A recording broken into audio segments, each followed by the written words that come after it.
America భారతదేశాల మధ్య చెడిన సంబంధాలను పాకిస్తాన్ సద్వినియోగం చేసుకుంటుందే? చైనాకు దూరం అవుతూ అమెరికాకు దగ్గర అవుతుందా అంటే ప్రస్తుత పరిస్థితులు చూస్తే అవుననే సమాధానం వస్తోంది. అటు అమెరికా సైతం పాకిస్తాన్ పట్ల ఎనలేని ప్రేమ కురిపిస్తోంది. ఒకవైపు భారత్ పై టారిఫ్లు విధించి పాకిస్తాన్ తో ట్రేడ్ డీల్ కుదుర్చుకుంటున్నారు అధ్యక్షుడు డొనాల్డ్ ట్రంప్. పాకిస్తాన్ లో భారీ చమురు నిల్వలున్నాయని వాటిని అభివృద్ధి చేయడానికి ఆ దేశంతో అమెరికా చర్చలు జరిపింది. రెండు దేశాలు వాణిజ్య ఒప్పందంపై సంతకాలు కూడా చేసుకున్నాయి. అదే విచిత్రం, అసలు ఆ నిల్వలు ఎక్కడ ఉన్నాయన్నది బయట పెట్టడం లేదు.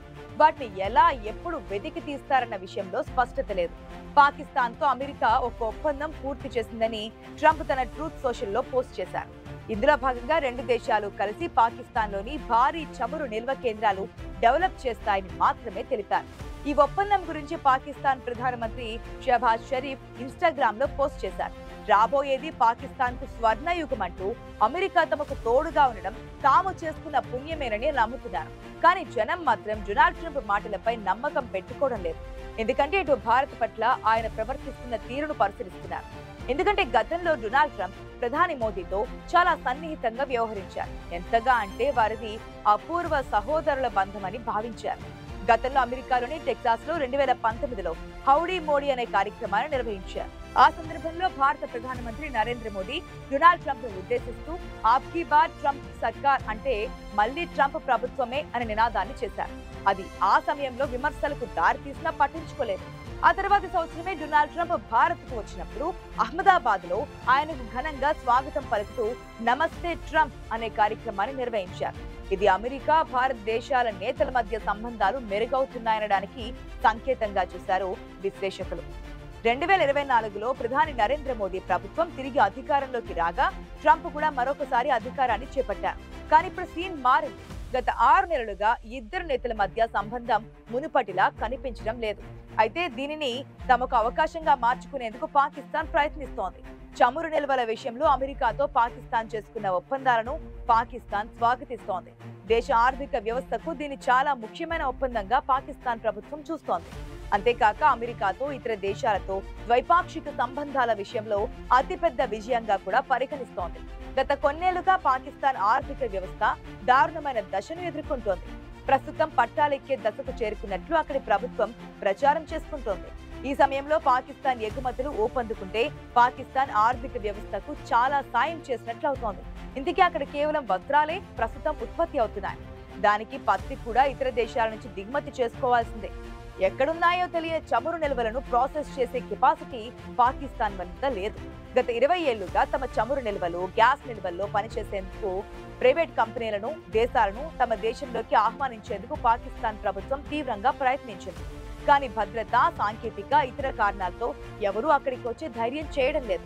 ఇప్పుడు ఈ విషయాన్ని ట్రంప్ బహిరంగంగా ప్రకటించడంతో సాంకేతికతతో కూడిన ఒక పెద్ద అమెరికా కంపెనీ ఇక్కడికి వస్తుందని ప్రభుత్వం నమ్ముతోంది. తమ వద్దనున్న చమురు, గ్యాస్ నిల్వలను వెలికి తీసేందుకు సహాయపడుతోందని పాకిస్తాన్ భావిస్తోంది. 20 ఏళ్లుగా పాకిస్తాన్ ఎదుర్కొంటున్న ఎనర్జీ సంక్షోభానికి పరిష్కారం దొరుకుతుందని చెబుతోంది. గమ్మత్ ఏంటంటే భారత్పై అమెరికా భారీగా సుంకాలు విధించడం పట్ల సంతోషంతో ఉబ్బి తబ్బిబ్బైపోతోంది పాకిస్తాన్ ప్రభుత్వం. దీన్ని తమ రాజకీయ దౌత్య విజయంగా చెబుతోంది. అయితే పాకిస్తాన్ నమ్ముతున్నట్లుగా అమెరికాలో ఎలాంటి ప్రభుత్వ చమురు కంపెనీలు లేవు. అన్ని ప్రైవేట్ సెక్టార్లలోనే ఉన్నాయి. ట్రంప్ ప్రకటించారు కానీ ఏ కంపెనీ ఎప్పుడు డీల్ కుదుర్చుకుంది అన్నది స్పష్టంగా లేదు. పాకిస్తాన్ కు వెళ్లి వర్క్ చేసేందుకు అమెరికా ప్రభుత్వం ఆసక్తి చూపుతోంది. కానీ కంపెనీలకు అక్కడ సెక్యూరిటీ ఉంటేనే వెళ్తాయి.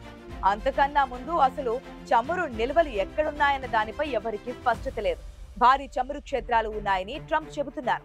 కానీ అవెక్కడున్నాయి, ఎంత పెద్దవి అనేది మాత్రం చెప్పలేదు. ఏదో ఒక రోజు భారత్ పాకిస్తాన్ నుంచి చమురు కొనుక్కునే అవకాశం ఉందని కూడా చెప్పారు. ఇదంతా వెటకారపు మాటలేనని అందరికీ తెలుసు. కానీ అవి ట్రంప్ నోటెంట రావడం మాత్రం పాకిస్తాన్ కు ఎక్కడా లేని ఆనందాన్ని కలిగిస్తోంది. ట్రంప్ వైఖరి వల్ల మరికొన్ని నెలల పాటు భారత సమస్యలు ఎదుర్కొనే అవకాశం ఉంది. ట్రంప్ కి ఇంకా 3.5 ఏళ్లు ఉంది. ఇప్పుడు వేచి చూడడమే మంచిదని ప్రధాని మోదీ ఆలోచిస్తున్నారు. దీనికి చాలా సహనం అవసరం. ఈ దశ ముగిసిన తర్వాత రెండు దేశాల మధ్య సంబంధాలు సాధారణ స్థితికి వచ్చి మరింత బలపడతాయి. కానీ అంతవరకు పాకిస్తాన్ మాత్రం దీన్ని స్వప్రయోజనాల కోసం ఉపయోగించుకుంటుంది. పాకిస్తాన్ మరో గ్రేట్ నేషన్ అని అక్కడి ప్రజలు గ్రేట్ పీపుల్ అని పొగిడే ట్రంప్ కు ఈ వార్త తెలిసిందో లేదో కానీ బయట ప్రపంచం మాత్రం దీనిని చూసి అవాక్ అవుతోంది. గాడిదల వ్యాపారంలో రికార్డులు సృష్టించిన పాకిస్తాన్ ఇప్పుడు మరొక కొత్త విషయంలో కూడా ప్రపంచ రికార్డులు బద్దలు కొడుతోంది. అది మరేంటో కాదు, భిక్షాటన. మొదటి నుంచి సౌదీలో భిక్షాటన చేసే పాకిస్తానీయుల వార్తలు వస్తూనే ఉన్నాయి. కానీ ఈ కొత్త వార్త మాత్రం మరింత ఆశ్చర్యపోయేలా చేస్తోంది. మామూలుగా మక్కా వద్ద భిక్షాటన చేస్తే ఎంతొస్తుందో అనుకునేవారు. వందలు, వేలు, లక్షల రూపాయలు ఉండొచ్చు అనుకుంటా.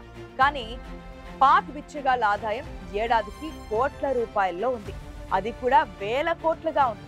సాక్షాత్తు పాకిస్తాన్ మీడియా సంస్థ డాన్ నివేదిక ప్రకారం పాకిస్తాన్ బిచ్చగాళ్ల ఆదాయం ఏడాదికి 4,200 కోట్ల రూపాయలు. నిజానికి భిక్షాటనకు పెట్టింది పేరు పాకిస్తాన్. భిక్షాటననే వృత్తిగా ఎంచుకొని కోట్లాది మంది పాకిస్తానీయులు తమ జీవితాన్ని సాగిస్తున్నారట. సొంత గడ్డపైనే కాదు, విదేశాల్లోనూ పాకిస్తానీయులు భిక్షాటనలో కోట్ల రూపాయలు సంపాదిస్తున్నారట. దేశ ప్రధాని నుంచి ఆర్మీ చీఫ్ సహా అక్కడి ప్రభుత్వం కూడా భిక్షాటన ద్వారానే కాలం గడుపుతోంది. జనం మసీదుల వద్ద భిక్షాటన చేస్తుంటే ప్రభుత్వం ఇతర దేశాల వద్ద IMF, వరల్డ్ బ్యాంక్ ముందు మోకరిల్లుతూ అడుక్కుంటోంది. యథా రాజా తథా ప్రజ అన్నట్లుగా ప్రజలు కూడా తమ ఉపాధిని తామే వెతుక్కుంటున్నారు. అయినా ఆవు చేలో మేస్తుంటే దూడ గడ్డి మీద ఎందుకు మేస్తోంది అంటున్నారు విశ్లేషకులు. పాకిస్తాన్ జనాభా 23 కోట్లు కాగా ఇందులో 3.8 కోట్ల మంది భిక్షాటనను వృత్తిగా ఎంచుకొని జీవనం కొనసాగిస్తున్నాడని డాన్ వెల్లడించింది. పాకిస్తాన్ బిచ్చగాళ్లందరూ కలిసి ఏడాదికి $42 బిలియన్ సంపాదిస్తున్నారట. అంటే మన ఇండియన్ కరెన్సీలో అది అక్షరాల 4,200 కోట్లు. డాన్ రిపోర్ట్ ప్రకారం ఇది ఆ దేశ ద్రవ్యోల్బణం పెరగడానికి కూడా ఒక కారణమని సమాచారం. ఏషియన్ హ్యూమన్ రైట్స్ కమిషన్ లెక్కల ప్రకారం పాకిస్తాన్ జనాభాలో 2.5 నుండి 11% మంది జీవనోపాధి కోసం భిక్షాటన చేస్తున్నారు. దేశంలోని ప్రధాన పట్టణ కేంద్రాల వీధుల్లో సుమారు 12 లక్షల మంది పిల్లలు భిక్షాటన చేస్తూ తిరుగుతున్నారని ఎక్స్ప్రెస్ ట్రిబ్యూన్ గణాంకాలు చెబుతున్నాయి. చాలా మంది పాకిస్తానీయులు యాచించేందుకు విదేశాలకు వెళ్తున్నట్లుగా పాకిస్తాన్ ప్రభుత్వ సర్వేలో తేలింది. విదేశాలలో పట్టుబడిన యాచకులలో 90% మంది పాకిస్తానీయులు ఉన్నట్లుగా గణాంకాలు వెల్లడిస్తున్నాయి. పాకిస్తాన్ కు చెందిన యాచకులపై ఇరాక్, సౌదీ రాయబారులు పాకిస్తాన్ ప్రభుత్వానికి ఫిర్యాదు చేసిన ఘటనలు కూడా ఉన్నాయి. ఈ క్రమంలో ఇరాన్, సౌదీ, ఇరాక్ వెళ్తున్నటువంటి వేలాది మంది యాచకుల పాస్పోర్టులను కూడా పాక్ ప్రభుత్వం రద్దు చేసింది. ఈ యాచకులంతా మతపరమైన యాత్రల పేరిట విదేశాలకు వెళ్లి అక్కడ భిక్షాటన చేస్తున్నట్టు తేలింది.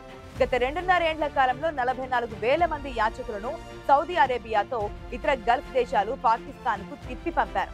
మరి ఈ తాజా సమాచారం విని the great America president Donald Trump great Pakistan విషయంలో ఏం నిర్ణయం తీసుకుంటారనేది వేచి చూడాల్సిందే.